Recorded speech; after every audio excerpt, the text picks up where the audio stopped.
Hello students. Hello students, how are you? Today we are going to start a new topic, that is your chemical kinetics. I hope all students are good at their homes. So before we start the topic, I just want to say, please subscribe, like and share my YouTube channel so that maximum student get the benefit in this COVID-19 pandemics. Okay बच्चों, तो जितना हो सके share कीजिए, like कीजिए और जितने भी आपके दोस्त हैं ताकि वीडियो को ज़्यादा देखें और बेनिफिट उठा सकें. तो स्टार्ट कर रहा हूँ बच्चों मैं केमिकल काइनेटिक्स. न्यू टॉपिक है आपका केमिकल काइनेटिक्स. तो what do mean by chemical kinetics? In 11th class you study about the thermodynamics. What thermodynamics tells to us? So thermodynamics tells about the feasibility of the reaction. Feasibility of the reaction means if two reactants are combined together, so whether they will change into the product or not. This is explained by the thermodynamics. ठीक है, तो वो product में change होंगे या नहीं होंगे, this is all about tells about by the thermodynamics. Now come to the chemical equilibrium. तो what chemical equilibrium tells to us? Chemical equilibrium में क्या होता है कि सपोज करो कि दो रिएक्टेंट है वो प्रोडक्ट में चेंज हो रहे हैं, but how much amount of product will form when two reactants are combined together. मतलब एक्सटेंट ऑफ रिएक्शन बताते हैं कि कितना आपका रिएक्टेंट से प्रोडक्ट बनेगा. This is explain through the chemical equilibrium. Now from both the chapters, thermodynamics or chemical equilibrium, we doesn't get the information about the rate of the reaction, मतलब speed of the reaction. Suppose करो कोई reactant है वो product में change हो रहा है, तो how much amount of time is taken by the reactant to change into the product. तो in this chapter we deals with the speed of the reaction, मतलब how much time will taken by the compound to change into the product. तो what do you mean by kinetics? तो kinetics मतलब होता है बच्चों speed. Speed का मतलब होता है रेट यहाँ पे. ठीक है बच्चों, स्पीड और रेट. तो जस्ट पहले थोड़े से डेफिनेशन लिख लेते हैं. The branch of chemistry,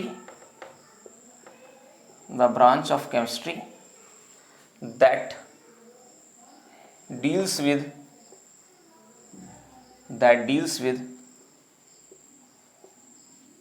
speed or rate of reaction is called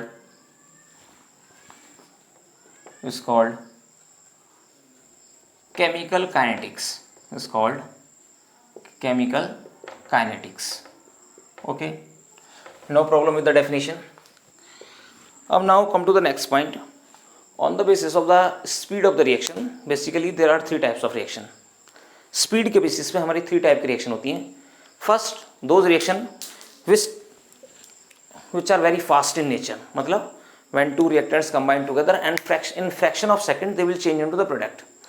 some reaction are very very slow reaction, मतलब it takes month, year, 10 year, 20 years to change into the product. और third होती है हमारी moderate reaction या intermediate reaction, जिनको reactant से product बनने में कुछ मिनट या कुछ घंटे लग सकते हैं, लेकिन दे आर नॉट बहुत ज़्यादा टाइम लगेगा या बहुत कम टाइम लगेगा, तो उस टाइप की रिएक्शन को क्या बोलते हैं हम? Intermediate reaction. तो on the basis of speed of the reaction basically there are 3 types of reactions. तो नेक्स्ट है हमारा types of reaction.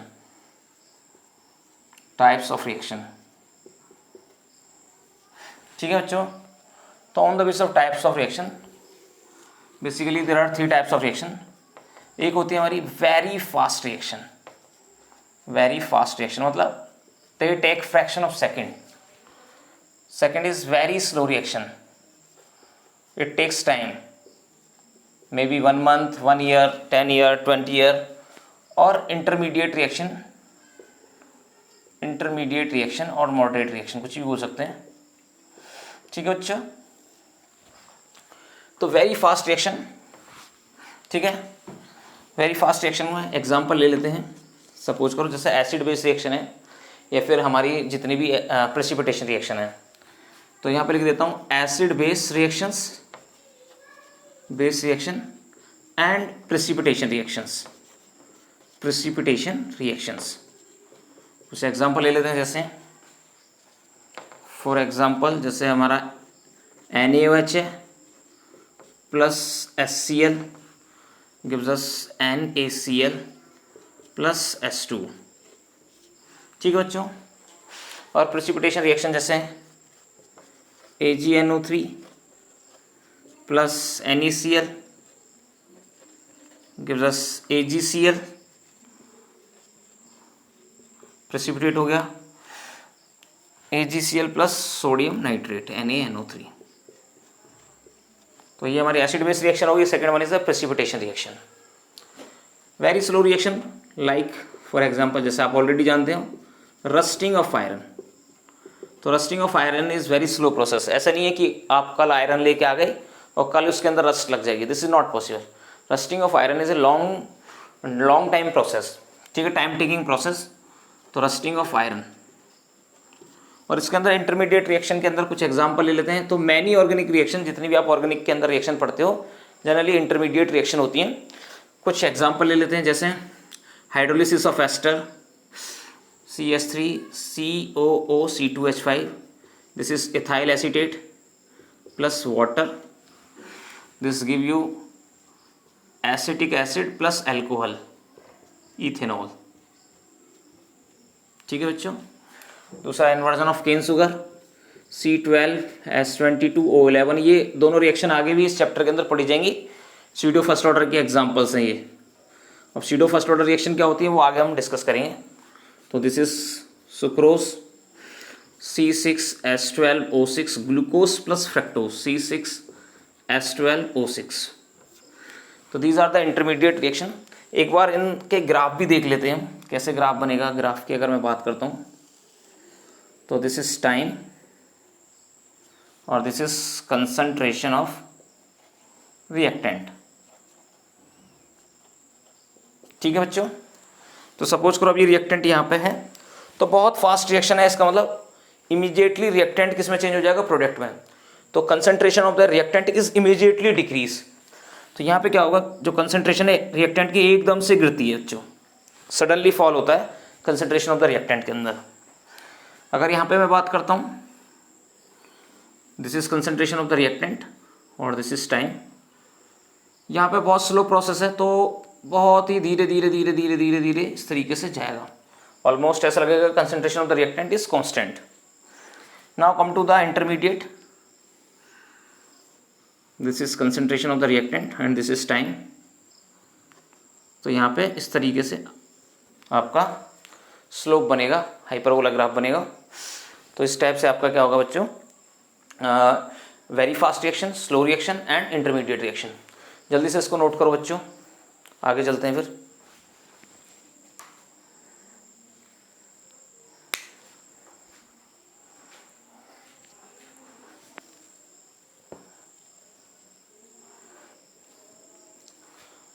I hope सारे बच्चों ने नोट कर लिया होगा। I am going to erase this. Okay बच्चों, now come to the next point, what do mean by rate of reaction. तो रेट ऑफ रिएक्शन ऑलरेडी बता चुका हूं कि this is the speed of reaction, ठीक है, स्पीड ऑफ रिएक्शन। जैसे suppose करो अभी हम बाइक से जा रहे हैं, तो बाइक से स्पीड कैसे निकालते हैं कि distance with respect to time, how much distance travelled by the bike with respect to time is called the speed of the reaction. But in case of the chemical reaction, अब ये bike तो है नहीं जो चल रही है, कितने किलोमीटर चल गई विद रिस्पेक्ट टू टाइम, आपने स्पीड फाइंड आउट कर ली। तो यहाँ पे हम कैसे फाइंड आउट करते हैं, तो वी फाइंड आउट कि how much reactant was initial और with respect with the passage of the time how much reactant is decreasing. तो with the help of the concentration और the pressure, with the help of the concentration of the reactant and with the help of the pressure we find out the speed of the reaction. तो simple सी बात है। अगर मैं बात करता हूँ तो next topic is rate of reaction. Rate of reaction, this is ROR, rate of reaction. तो रेट ऑफ रिएक्शन क्या होता है बच्चों, this is change in concentration of reactant, concentration of reactant और प्रोडक्ट, बिकॉज प्रोडक्ट भी continuously increase होता रहता है, रिएक्टेंट कंटिन्यूसली डिक्रीज होता रहता है, तो प्रोडक्ट भी कंसंट्रेशन कंटिन्यूसली क्या होती रहती है, इंक्रीज होती रहती है। इसका मतलब हम आइदर रिएक्टेंट से और प्रोडक्ट से, दोनों से हम क्या कर सकते हैं, फाइंड आउट कर सकते हैं। तो change in concentration of reactant और product with respect to time, with respect to time is called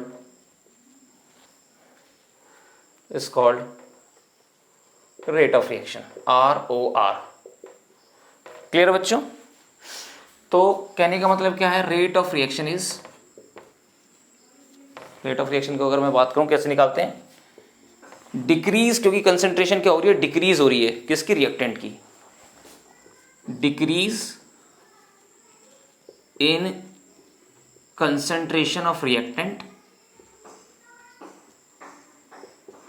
with respect to time, और ऐसे भी बोल सकते हैं increase in concentration of product with respect to time. Decrease word क्यों लगाया reactant के सामने, because the concentration of the reactant is decreasing. Increase word क्यों लगाया प्रोडक्ट के सामने, because the concentration of the product is increasing. Clear बच्चों? Suppose करो एक एग्जांपल ले रहा हूं, reactant is change into the product and you have to write the rate of reaction for this. तो मैं कैसे लिखूंगा बच्चों, rate of reaction is equal to decrease का मतलब है माइनस में हो रहा है, तो माइनस डी आर, डी का मतलब क्या बच्चों यहाँ पे, चेंज, कि पहले कितना था बाद में कितना हो गया, तो दोनों के अंदर कितना चेंज आया, तो minus D r by D t. या फिर अगर इसी को अगर मैं प्रोडक्ट की टर्म में लिखूंगा तो प्रोडक्ट तो इंक्रीज हो रहा है, तो इंक्रीज का मतलब है plus D P by D T. Clear बच्चों? ये डी का मतलब क्या होता है, स्मॉल चेंज। तो this is minus D R by D T in terms of reactant, और in terms of product plus D P by D T. Clear बच्चों? नाउ यहाँ पे हम इसकी यूनिट की भी बात कर लेते हैं। What is the unit? Unit क्या होगी बच्चों? Change in concentration with respect to time है, change in concentration with respect to time है, तो कंसंट्रेशन की यूनिट क्या होती है बच्चों, mole per litre. With respect to time, time की क्या होगी, सेकेंड, तो यूनिट क्या होगी, मोल per litre per second. When the reactant is given in terms of concentration, जब रिएक्टेंट कंसंट्रेशन की टर्म में गिवन होता है, then what is the unit of rate of reaction, mole per litre per second. But when the reactant is given in terms of pressure, मतलब वहां पे आपके concentration ना होकर प्रेशर होगा, तो ये वाली जो टर्म है वो प्रेशर हो जाएगी, मतलब प्रेशर की टर्म में हो जाएगी, और ये वाला तो टाइम है ये, तो इसकी दूसरी यूनिट क्या हो सकती है, प्रेशर की टर्म में। तो ऊपर वाली टर्म जो है प्रेशर का मतलब एटीएम, और नीचे टाइम दे रखा तो एटीएम पर सेकेंड, तो यूनिट इज एटीएम पर सेकेंड और मोल per litre per second. Clear बच्चों? इसको जल्दी से नोट करो।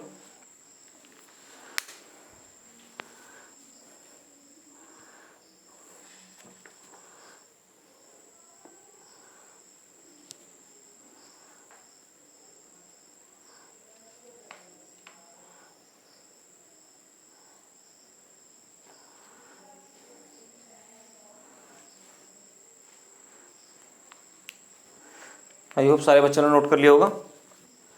Now the next point is, जो रेट ऑफ रिएक्शन होती है बच्चों बेसिकली दो टाइप की होती है।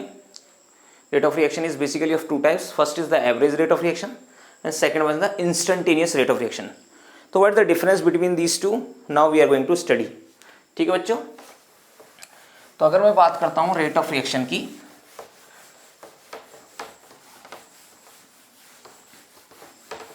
तो rate of reaction is basically of two types. तो यहां पे मैं बात कर रहा हूं बच्चों, next is rate of reaction, ROR। Rate of reaction is basically two types. ठीक है? तो first is average rate of reaction,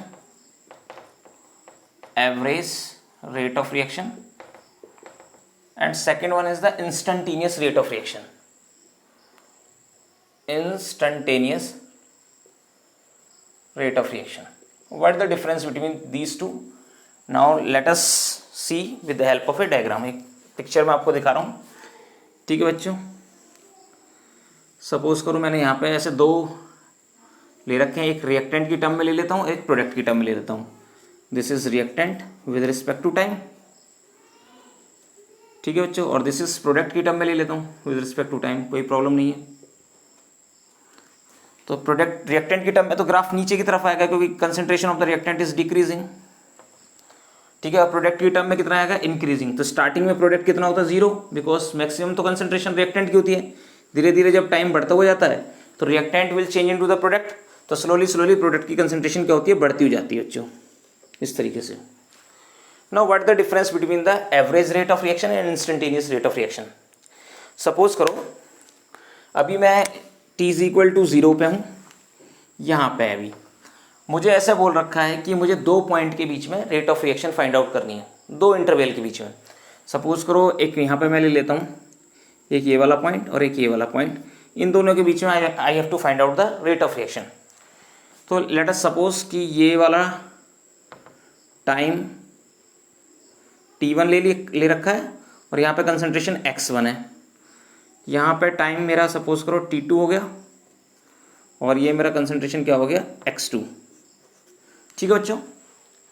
तो when the rate of reaction is find out between the time interval, मतलब suppose करो आपसे बोल रखा है 10 सेकंड से 20 सेकंड के बीच में आपको rate of reaction find out करनी है, तो this is called the average rate of reaction, ठीक है। तो जब भी टाइम इंटरवल आपको गिवन होगा कि 5 से 7 सेकंड के बीच, 5 to 7 सेकंड के बीच में आपको rate of reaction find out करनी है, तो सिंपली क्या करना है आपको कि 2 टाइम इंटरवल दे रखे हैं तो उसके बीच में आपको फाइंड आउट करना है। तो यहाँ पे क्या होगा, जैसे रेट ऑफ रिएक्शन अगर मैं निकालता हूँ, रेट ऑफ रिएक्शन का मतलब है चेंज इन कंसंट्रेशन, मतलब माइनस dr/dt। माइनस क्यों लगाते हैं, ताकि रेट ऑफ रिएक्शन पॉजिटिव रहे।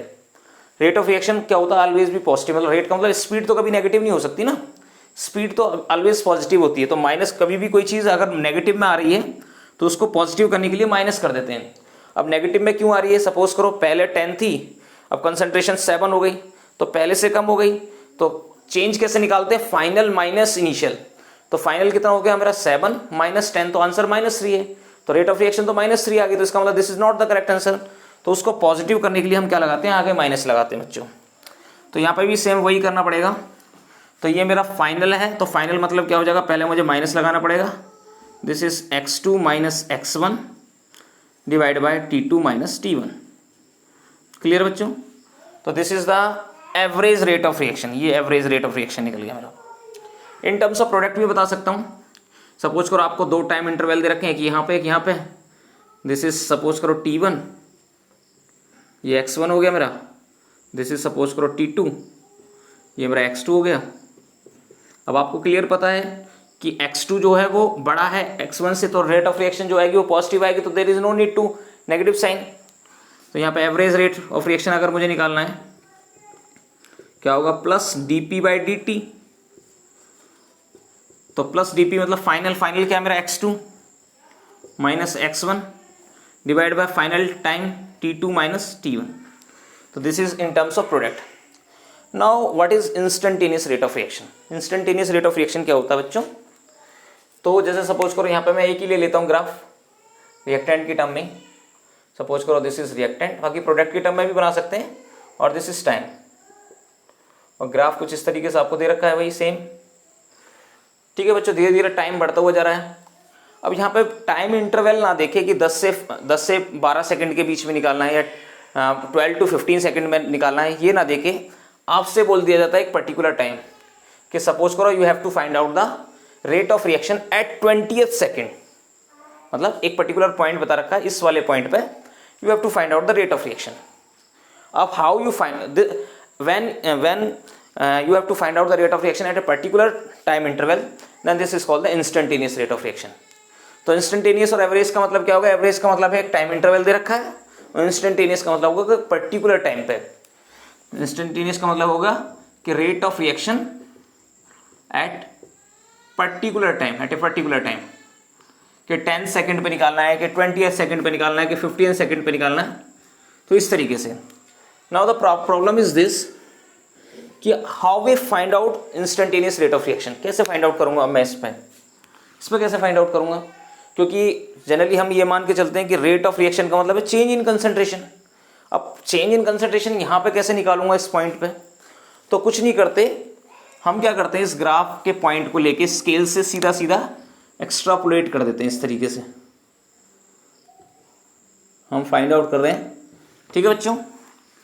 तो एक ये वाला तो मेरा इनिशियल पॉइंट हो गया, इनिशियल कंसंट्रेशन हो गई, ठीक है। सपोज करो this is x1, final concentration मुझे पता लग गई। फाइनल कंसंट्रेशन कितनी होगी, क्योंकि ग्राफ यहाँ पे टच कर गया तो फाइनल कंसंट्रेशन तो 0 हो जाएगी, 0। सिमिलरली इनिशियल टाइम कितना है, टाइम क्योंकि यहाँ पे तो t इज इक्वल टू 0 और यहाँ पे t is equal to t time ले लूंगा। तो मैं रेट ऑफ रिएक्शन कैसे फाइंड आउट करूंगा, तो जब मुझे instantaneous rate of reaction find out करना होता है तो मैं ग्राफ को क्या करता हूँ बच्चों, एक्स्ट्रापोलेट करता हूँ। तो सिंपल सी बात है, यहाँ पे मुझे रेट ऑफ रिएक्शन निकालना है तो माइनस वही सिंपल सा dr/dt करना पड़ेगा। और dr/dt मतलब कि फाइनल माइनस इनिशियल, तो माइनस पहले लगाऊंगा तो फाइनल तो 0 हो जाएगा, यहाँ पे नीचे टच कर गया, 0 minus x1 divide by final t minus 0, तो दिस बिकम्स x/t। तो this is called the instantaneous rate of reaction. तो एवरेज का मतलब एक पर्टिकुलर टाइम इंटरवल दे रखा है और इंस्टेंटेनियस का मतलब एक पर्टिकुलर पॉइंट दे रखा है। तो जल्दी से नोट करो बच्चों इसको। आई होप ये वाला आपको समझ में आ गया होगा। वीडियो पसंद आ रही है तो उसे जरूर लाइक एंड सब्सक्राइब करें।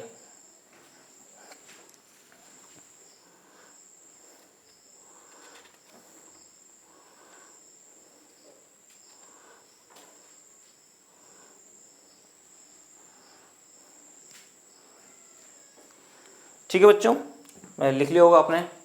Now expression of the rate of reaction, how, suppose करो एक reaction is given, how you express the rate of reaction. ठीक है, एक रिएक्शन आपको गिवन है और उसको रेट ऑफ रिएक्शन की टर्म में कैसे लिखना है बच्चों।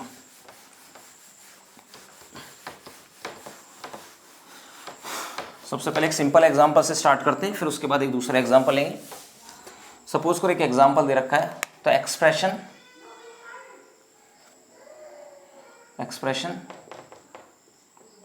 in terms of rate of reaction, in terms of rate of reaction, expression in terms of rate of reaction। Suppose करो एक रिएक्शन आपको गिवन है PCl5, this will change into the PCl3 plus Cl2। कहने का मतलब क्या है कि PCl5 जो है phosphorus pentachloride is change into the PCl3 plus Cl2। इसका मतलब है concentration of PCl5 will decrease and concentration of PCl3 plus Cl2 क्या होगी, इंक्रीज होगी। मतलब ये रिएक्टेंट और ये क्या बच्चों हमारा प्रोडक्ट है। लेकिन एक चीज़ याद रखनी है, क्या याद रखनी है कि जिस स्पीड से PCl5 डिक्रीज होगा, जिस रेट से PCl5 डिक्रीज होगा, with the same rate PCl3 and Cl2 will form. मतलब रेट के अंदर चेंज नहीं होगा। ऐसा नहीं हो सकता कि रेट इनका अलग अलग हो। हाँ, नंबर ऑफ मोल्स के अंदर डिफरेंट हो सकता है, मतलब इसके 1 मोल से इसका 2 मोल, इसका 3 मोल बने, लेकिन जो रेट है, स्पीड है, वो हमेशा क्या होती है, रिएक्टेंट और प्रोडक्ट की सेम होती है। क्लियर है बच्चों। तो अगर इसको मुझे लिखना होगा तो मैं कैसे लिखूंगा, इसको कैसे एक्सप्रेस करूंगा। तो for this rate of reaction is equal to, this is reactant, तो रिएक्टेंट है तो minus d/dt PCl5, just a second. Okay student, हम इसको लिख रहे थे rate of reaction is equal to minus d/dt PCl5। तो why minus sign we used, because this is the reactant and concentration of the reactant is decreasing, is equal to plus plus d/dt and concentration of the product मतलब PCl3 is equal to plus d/dt concentration of the chlorine. तो कहने का मतलब क्या है कि rate of जो reaction है वो reactant as well as product का क्या होता है, सेम होता है। तो रेट ऑफ रिएक्शन, जिस रेट के साथ रिएक्टेंट डिक्रीज होता है, विद द सेम रेट हमारा प्रोडक्ट क्या होता है बच्चों, बनता है। क्लियर है बच्चों। सपोज करो हम एक एग्जांपल ले रहे हैं, एक एग्जांपल मैं ले लेता हूँ जहाँ थोड़ा कन्फ्यूजन हो सकता है। Twice N2O5 gas state gives us 4NO2 plus O2, ऐसे मान के चलता हूँ। अब in this case 2 moles of N2O5 gives us 4 moles of NO2 plus 1 mole of O2 according to the reaction. कि जो 2 मोल्स ऑफ नाइट्रोजन पेंटाऑक्साइड है, it gives 4 moles of nitrogen dioxide plus along with the oxygen. तो ऐसा तो हो नहीं सकता कि कि जितनी देर में इसका 2 मोल्स, मतलब कहने का मतलब क्या है ना, कि जितनी देर में इसका 2 मोल्स कम हो रहा है उतने ही टाइम में आपका 4 मोल्स बन रहा है NO2 का और 1 मोल बन रहा है किसका, ऑक्सीजन का। तो number of moles are different but the rate is same. अब रेट को सेम करना के कैसे करना पड़ेगा, ऐसा तो नहीं कर सकता कि इसका 2 मोल्स कम हो रहा है तो इसका मतलब इसका 4 गुना बन रहा है, इसका मतलब इसका ऑक्सीजन बन रहा है, तो रेट के अंदर कोई डिफरेंस होगा, तो रेट ऑलवेज सेम। तो रेट को सेम करने के लिए मैं क्या करूंगा, जो स्टोइकियोमेट्री होती है उससे डिवाइड कर देते हैं ताकि रेट क्या रहे, हमारी सेम रहे। जैसे सपोज करो यहाँ पे इसका 2 मोल्स कम हो रहा है, इसका 1 मोल बन रहा है, तो इसके 2 मोल से इसका 1 मोल बन रहा है, तो आपको ये लगेगा रेट के अंदर क्या डिफरेंस है। नो, रेट के अंदर डिफरेंस नहीं है। तो इसको मैं कैसे रिप्रेजेंट करूंगा कि जो स्टोइकियोमेट्री होती है उससे डिवाइड कर देते हैं जिससे दोनों साइड रेट क्या हो जाए, इक्वल हो जाए। तो इसको क्या लिखूंगा बच्चों में, रेट ऑफ रिएक्शन अगर मुझे इसका लिखना होगा तो -1/2 जो स्टोइकियोमेट्री होती है उससे डिवाइड कर देते हैं d/dt N2O5, ठीक है बच्चों, इज इक्वल टू +1/4 प्लस, क्यों प्रोडक्ट के लिए लगा रहे हैं, d/dt NO2 is equal to plus, क्योंकि यहां 1 है तो किसी 1 से डिवाइड करोगे तब भी वही रहेगा, d/dt O2। ठीक है बच्चों, this is called the rate of reaction. But इतनी वाली टर्म केवल अगर मैं बात करता हूं, ये तो रेट ऑफ रिएक्शन हो गया।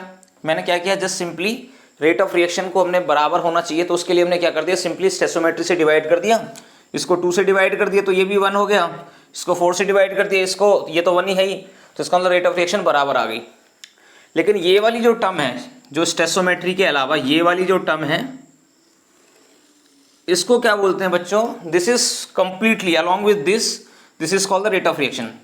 लेकिन अगर मैं स्टोइकियोमेट्री इसको रिमूव कर देता हूं, जो नंबर है उसको रिमूव कर देता हूं, तो उसके अलावा जो बच जाता है उसको क्या बोलते हैं, मतलब -dt/d/dt N2O5, इसे क्या बोलते हैं, केवल इसे बोलते हैं rate of disappearance of N2O5,